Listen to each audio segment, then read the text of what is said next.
you open your phone to check one message. 20 minutes later, you're watching random videos. And the worst part, you don't even remember what you opened your phone for. This isn't just a bad habit. It's a pattern your brain has learned.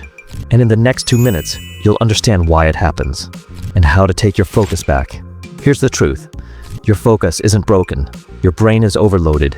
Every notification, every swipe, every time you quickly switch between apps, your brain gets a small reward.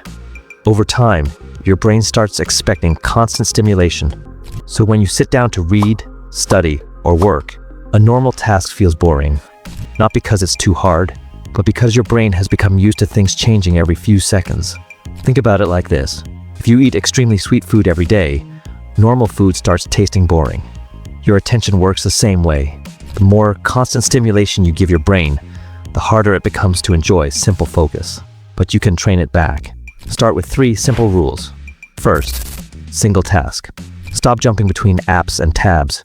Choose one thing and finish it. Second, use the 20-minute rule. Put your phone away. Set a timer for 20 minutes. Your goal isn't perfection. Your goal is rebuilding your ability to focus. Third, let yourself be bored.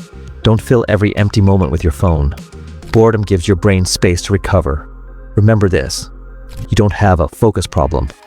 You have a training problem. And training starts with one small decision. After this video, put your phone away. Pick one important task. Give it 20 minutes. Because every time you choose focus over distraction, you're rebuilding your mind.